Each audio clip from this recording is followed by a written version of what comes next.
안녕하세요. 시골 목사입니다. 오늘은 레위기 5장을 살펴보시겠습니다. 5장은 증인된 자로서 그 진술의 책임을 기피한 죄, 부지중 짐승이나 사람의 부정을 입은 죄, 무모하게 맹세한 죄에 대한 처리 규정입니다. 1절 보시겠습니다. 만일 누구든지 저주하는 소리는 판결하고자 하는 사건에 대해 아는 사람이 있으면 증인으로 나서서 하나님 앞에서 진실을 말해주도록 요구하는 재판장의 엄숙한 진술 요청을 가리킵니다. 듣고서도 증인이 되어 그가 본 것이나 알고 있는 것을 알리지 아니하면 그는 자기의 죄를 져야 할 것이요 그 허물이 그에게로 돌아갈 것이며, 끝내 진실을 숨기고 있는 자는 그 허물이 결국 자신에게 죄가 되어 되돌아간다는 뜻입니다. 만일 누구든지 부정한 것들, 곧 들짐승의 사체나 부정한 가축의 사체나 부정한 곤충의 사체를 만졌으면 사체는 죄의 결과로 보았기에 종교의식상 부정한 것입니다. 부지중이라는 것은 본인이 그것을 미처 죄인 줄 자각하지 못하고 있는 무지의 상태를 가리킵니다.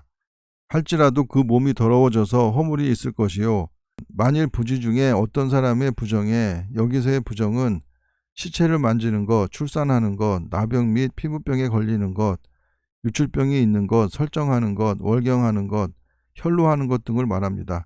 다 아는데 그 사람의 부정이 어떠한 부정이든지 그것을 깨달았을 때에는 허물이 있을 것이요. 4절 보시겠습니다.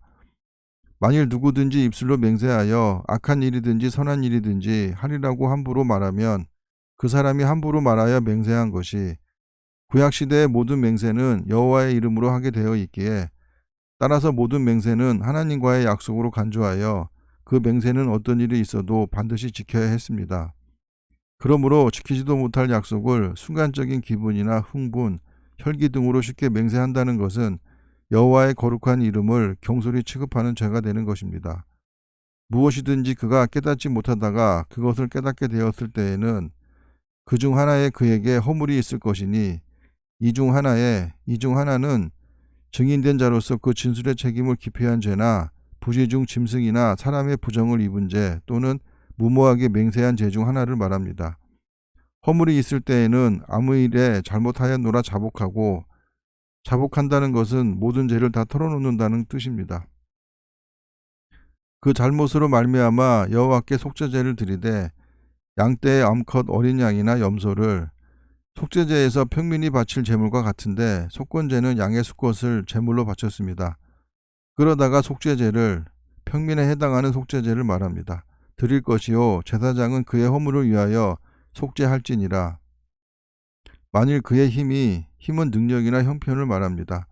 어린 양을 바치는 데에 미치지 못하면 그가 지은 죄를 속죄하기 위하여 산비둘기 2마리나 쥐비둘기 새끼 2마리를 여호와께로 가져가되, 하나는 속죄 제물을 삼고 죄를 용서받기 위함입니다. 하나는 번제물을 삼아 죄를 용서받음에 대한 감사와 헌신의 표시입니다. 8절 보시겠습니다. 제사장에게로 가져갈 것이요 제사장은 그 속죄 제물을 먼저 드리되 그 머리를 목에서 비틀어 끊고 몸은 아주 쪼개지 말며 그 속죄 제물의 피를 제단 곁에 뿌리고 그 남은 피는 제단 밑에 흘릴지니 이는 속죄제요 비둘기의 고기는 속죄제의 규례대로 진영 밖에서 태운 것 같습니다. 10절 보시겠습니다. 그 다음 것은 규례대로 번제를 드릴지니 제사장이 그의 잘못을 위하여 속죄한 즉 그가 사함을 받으리라. 만일 그의 손이 산비둘기 2마리나 쥐비둘기 2마리에도 미치지 못하면 그의 범죄로 말미암아 고운 가루 10분의 1 에바를, 에바는 밀가루, 보리, 볶은 곡식의 양을 나타내는 것으로 22.7리터를 말합니다. 예물로 가져다가 속죄제물로 드리되 이는 속죄제인즉 그 위에 기름을 붓지 말며 유향을 놓지 말고 그것을 제사장에게로 가져갈 것이요 제사장은 그것을 기념물로 한 움큼을 가져다가 제단이 여호와의 화제물 위에서 불사릴지니 이는 속죄제라. 4장의 계명을 어긴 죄보다 5장의 죄는 상대적으로 가벼워서 비둘기나 곡식으로도 죄를 사할 수 있도록 해주신 것 같습니다. 제사장이 그가 이 중에서는 증인된 자로서 그 진술의 책임을 기피한 죄, 부지중 짐승이나 사람의 부정을 입은 죄, 무모하게 맹세한 죄를 말합니다. 하나를 범하여 얻은 허물을 위하여 속죄한 즉 그가 사함을 받으리라. 그 나머지는 소재물같이 제사장에게 돌릴지니라. 14절 보시겠습니다. 여호와께서 모세에게 말씀하여 이르시되 모세 율법의 모든 규례가 여호와로부터 기인한다는 계시적 특성을 명확히 보여주는 말입니다. 누구든지 여호와의 성물에 대하여, 성물은 여호와께 봉헌된 모든 예물을 말합니다. 부지 중에 범죄하였으면 성물은 여호와의 거룩하신 일에만 사용되어야 했고 결코 인간을 위한 사사로운 일에 사용될 수 없었기에 무지나 실수 등의 이유로 인해 그러한 잘못을 범했을 경우를 말합니다. 여호와께 속건제를 드리되 내가 지정한 가치를 따라 성소의 세겔로, 성소의 세겔은 보통 세겔의 가치인 11.4g에 5분의 1을 덧붙인 13.68g이라고 합니다.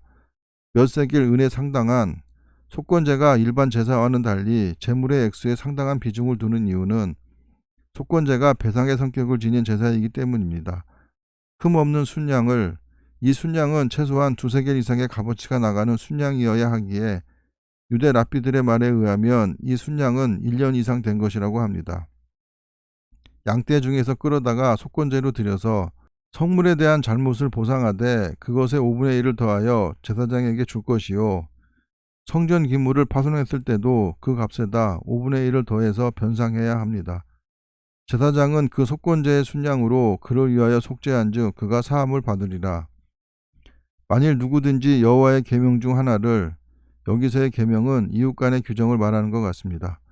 부지 중에 범하여도 허물이라 벌을 당할 것이니 그는 내가 지정한 가치대로 양떼 중 흠없는 순양을 속건제물로 제사장에게로 가져갈 것이요, 제사장은 그가 부지 중에 범죄한 허물을 위하여 속죄한 즉 그가 사함을 받으리라.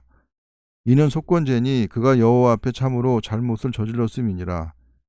속죄제가 하나님의 계명에 분명히 나타난 어떤 율법을 어겼을 경우 그것을 속함받기 위해 드린 제사지만, 속건제는 인간 상호간이나 혹은 하나님의 성물에 대해서 범과했을 때 그것을 속함받기 위해 지내는 제사입니다. 그리고 속건제의 경우 범법자는 손해를 입힌 사람이나 성물에 대하여 그 피해액의 5분의 1을 더 배상한 후에야 비로소 하나님께 속건제를 드릴 수 있었습니다. 오늘 살펴보신 속건제와 속죄제의 규례를 포함한 모세의 율법은 3600년 전에 시내산에서 주어진 규례입니다. 그 율법의 하나하나를 살펴보면 그 속에 인간들을 생각하시는 하나님의 세심한 배려와 사랑을 느낄 수가 있게 됩니다. 감사합니다.